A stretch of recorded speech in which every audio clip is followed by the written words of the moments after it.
मनुष्य की अंश मेखला यानी पेक्टोरल गार्डल ऑफ मैन है, यानी कि इसमें जो होती है ये मनुष्य की अंश मेखला जो होती है दोनों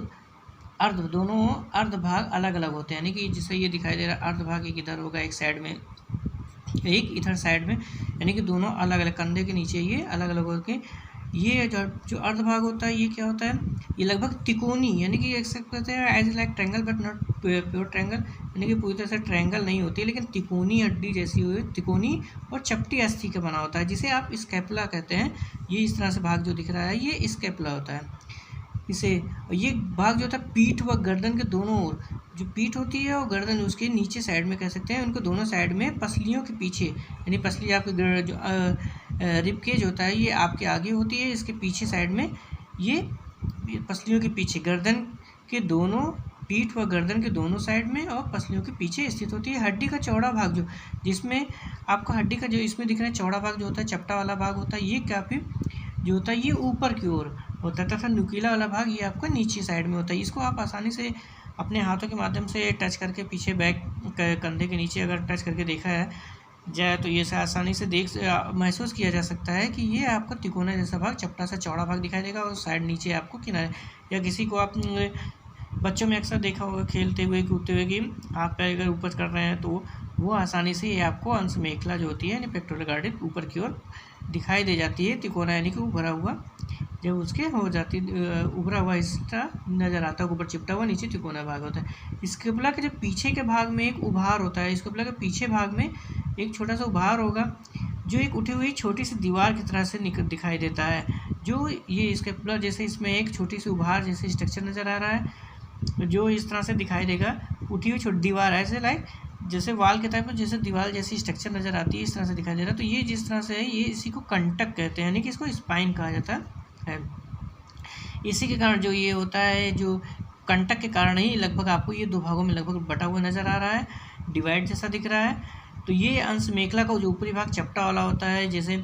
ये ऊपरी वाला भाग जो चपटा दिखाई दे रहा है इस तरह से अंश मेखला का, इसको आप इसको कहते हैं एक्रोमियन प्रोसेस कहा जाता है। चपटा भाग होता है इसे एक्रोमियन प्रोसेस कहते हैं। इसी भाग में जो एक्रोमियन प्रोसेस होता है इसी के भाग में जाके जो हंसली जो होती है ये कॉलर बोन जिसे कहते हैं ये आसानी से इसमें आके जुड़ जाती है, जिससे आपके उठे हुए कंधे यानी कंधे का जो उभरा यानी जो उठा हुआ कंधा दिखाई देता है। अगर आपको टाइट यानी कि रिब केज के सीने को बाहर खींचने की कोशिश करें और उसके बाद देखेंगे तो आपको ये उभरा हुआ हिस्सा यानी कि ऊपर एक कंधे के पास बोन निकल नज़र आएगी, तो वही इसको हंसली जिसे कहते हैं कॉलर बोन ये कहता है, उसे सपोर्ट के काम में आता है। इसी के जो स्कैपुला का होता है इसी के साइड में एक थोड़ा सा देखेंगे इसमें गड्ढा जैसा स्ट्रक्चर नजर आएगा जिसे अंशुल्लूखन कहते हैं, यानी इसे ग्लोनॉइड कैविटी भी कहा जाता है। ग्लोनॉइड कैविटी जो होता है इसमें हाथ के जो अग्रभाग यानी कि हमारा हाथ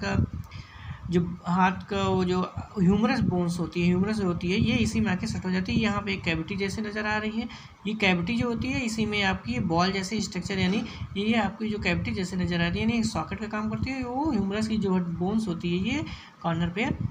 आपको बॉल जैसा स्ट्रक्चर होता है जिससे ये इसमें आके सेट हो जाता है, यानी बॉल एंड सॉकेट जॉइंट, यानी इसे कंदुक खल्लिका संधि भी कहा जाता है। बॉल एंड सॉकेट जॉइंट जो इसमें आके कंधे जुड़ा होता है जिसको हम आसानी से अपने हाथ को चारों दिशाओं में इसीलिए मूव करा सकते हैं। ये आसानी से मतलब इसे मूव करेगा। और ये जो होता है अंश मेखला जो आपको होता है पेक्टोरल गार्डल ये पूरी तरह से मतलब ये कह सकते हैं कि किसी बोन से कॉलर के नीचे ये फ्री होता है, लेकिन ये